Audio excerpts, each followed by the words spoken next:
What's the secret to turning a flat sketch into a warm, expressive illustration? Today I'm sharing my full process for painting this Piggy character with depth, texture and light.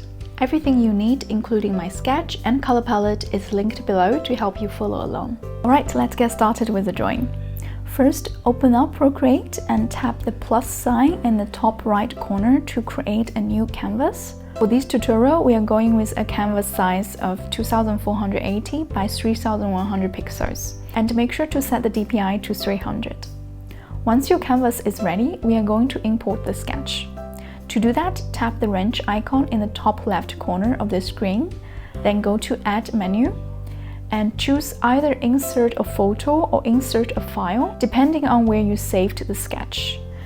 If you are a member of my drawing membership, you probably followed along with my 2-hour tutorial to create your own Piggy sketch from a reference photo. Feel free to use that. But if not, no worries, I've included a free sketch in the video description so that you can download and use. Just download the PNG sketch file and insert it into your canvas. Once that's done, we are ready to move on to the fun part, coloring. Once the sketch is imported into Procreate, here's what I like to do. First, I rename the sketch layer to Sketch, just to keep things organized. Then I change the layer blending mode to Multiply. Next, we will create a new layer for coloring. Make sure to drag this new layer below the sketch layer, this is important. The reason we use Multiply for the sketch and keep it on top is so that the lines stay visible while we paint underneath.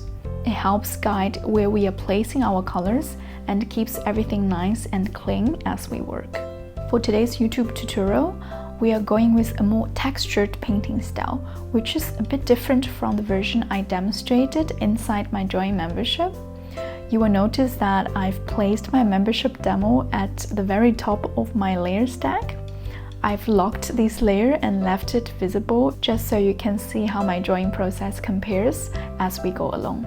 Now let's jump into layer 3 and start coloring. For the brush, I'm using my favorite chalk brush, which gives a nice textured look. But if you don't have access to my brushes, no worries, you can absolutely experiment with some of Procreate's built-in sketching brushes. They work great too. I like to begin by painting the main base color, the area that takes up the most space in this illustration. So in that case, that's the Piggy's face. I'm using the first color from the color palette I provided. It's that soft pink shade for the cheeks and skin tone. Since our Piggy portrait is symmetrical, we can save time by turning on the symmetry guide in Procreate. To do that, tap the wrench icon, go to Canvas, turn on Drawing Guide, then tap Edit Drawing Guide and choose Symmetry. Next, drag the symmetry line so it lines up with the center of the Piggy's face. Once that's done, make sure you're still working on layer 3 and double check that Drawing Assist is turned on. You will see the word Assist under the layer name if it's active. Now, with symmetry turned on, coloring becomes super quick and satisfying. Go ahead and fill in the entire face area. Once the face is done, tap on layer 3 and turn off Drawing Assist, because the next part, that little tuft of hair on top of the Piggy's head, isn't symmetrical. Then we'll move on to the ears. Create a new layer, name it layer 4 and drag it under layer 3, since the ears sit behind the face. The ears are symmetrical, so don't forget to turn Drawing Assist back on for layer 4 as well. That will make coloring both ears quick and easy.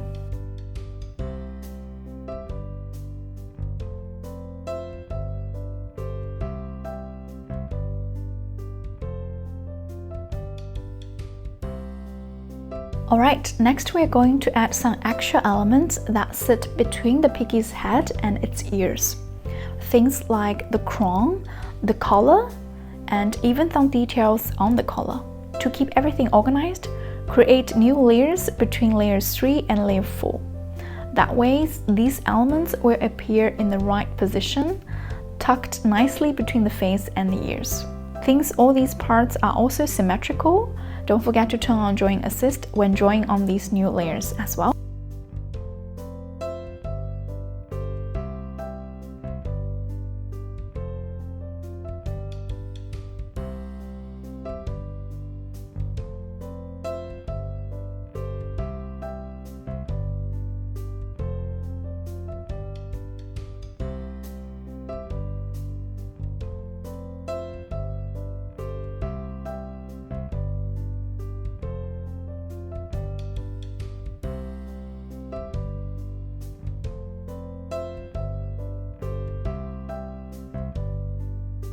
Now let's move on to the Piggy's facial features. Since these details sit on top of the face, I create a new layer above layer 3, that is the face layer. So on layer 10, I start by drawing the eyes. Because the facial features are mostly symmetrical, I make sure to keep drawing assist turned on while drawing them. It just helps keep everything nice and even.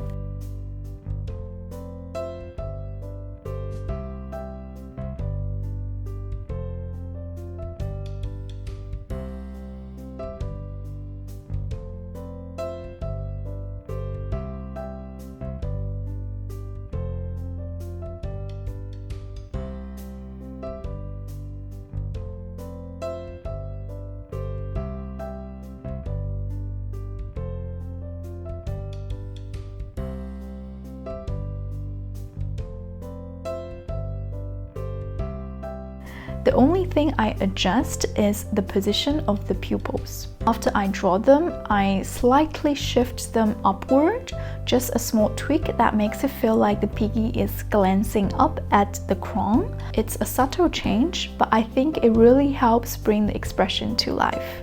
Alright, the last thing we are going to draw is some decorative background elements. For these, I create a new layer, layer 15, and place it all the way at the very bottom beneath everything else we've painted so far.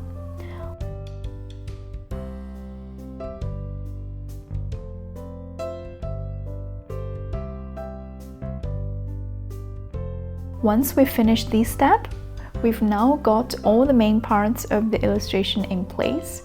Every section is filled with base colors, all laid in neatly according to the sketch. That means we've completed the first stage of this painting process.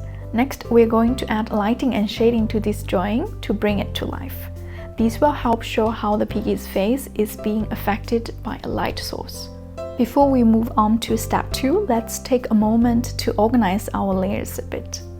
I select all the layers we just painted and then group them together into a folder. I name these group base colors.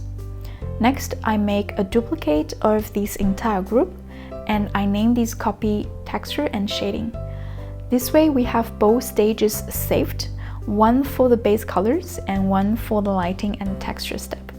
If you are low on Procreate storage space, you can go ahead and flatten the layers inside of the base colors group like I did. Inside the texture and shading group, I go in and lock the transparency on every layer. There are two ways to do this. You can either tap the layer and turn on alpha lock, or simply swipe right with 2 fingers on the layer. That also locks the transparency. The reason we lock transparency is so that when we start adding lighting or texture, our brush strokes stay inside of the existing color areas. That way, we don't accidentally paint outside of the shapes we worked so hard to create in step 1. Alright, now that we are starting step 2, it's time to switch brushes. For this stage, I'm using the textured pastel brush. If you don't have my brush set, you can definitely try some of the brushes in Procreate's built-in artistic brush set. There are some really nice options in there that will give you some similar effect. Alright, now let's really jump into the drawing part of step 2, which is adding texture and shading. My personal habit is to always start with the largest color area in an illustration, so I begin with the Piggy's face. When it comes to shading this part, the key is to decide on a light source. To keep things consistent with my previous cat illustration, I'm using the same lighting direction, a soft light coming from below, like it's bouncing off the ground. So areas that are closer to the light source will appear lighter, and areas that are further away will appear darker. That's the general rule I follow in this illustration. I know this part might feel a bit tricky for some of you, and that's totally okay. Even though this Piggy tutorial is already part of my level 6 tutorials, we are still in the early stages of the level 6 tutorial. Inside of my membership, I actually used a much simpler coloring style for the same sketch because the main focus of that tutorial was to help you practice sketching from reference photos and building your own original character design. So if this texturing step feels too much right now, don't worry, I will be releasing more tutorials in the future that break these parts down in more detail. And of course, if there's anything unclear, feel free to leave a comment and let me know. I'd love to create separate videos explaining anything you'd love me to walk through more slowly. But overall, the second step is all about following a consistent lighting logic, starting with the biggest shapes and applying color and shadow to each element one by one, based on how much light it receives. Once you finish this step, try comparing it to step 1. You will immediately notice that Piggy now looks much more three-dimensional and the colors feel richer and more vibrant. Now we are moving on to step 3, which is all about adding those final touches to really bring the piece together. For this step, I'm using a pencil brush and I create a new layer, layer 19, with the blending mode set to multiply. This lets us paint shadows that affect all the layers underneath, helping everything feel more grounded and dimensional. The goal here is to deepen certain areas of the illustration, especially around the edges of color blocks and where two objects touch. That's where shadows naturally form. In general, I darken areas like the edges of the ears, the outline of the face and the crown, and the shadow that the Piggy's head casts on the clothing. Almost every element has spots that can be slightly darkened to add just a little bit more depth and realism. Also keep in mind that some parts may need drawing assist turned on, especially if they are symmetrical. And for the other parts, you want to turn it off. Just stay aware of whether the area you are shading needs symmetry or not. And finally, I create one more new layer, the layer 20. This time I keep the blending mode set to normal because we are just adding some simple highlights to finish things off. This part is super easy. We are just adding some very bright highlights to bring more life into the drawing. I like to add highlights to areas like the pupils and a soft shine to the cheeks, like a bit of glowing blush. And with that, our Piggy portrait is complete. Thank you so much for drawing with me today. If you often feel stuck or frustrated when you draw and want someone to guide you from the basics, my drawing membership is made for you. I teach long, real-time classes focused on creating original art from reference photos. You don't need talent, you just need a plan. All the info is linked below. I hope to see you inside of my membership. Bye bye.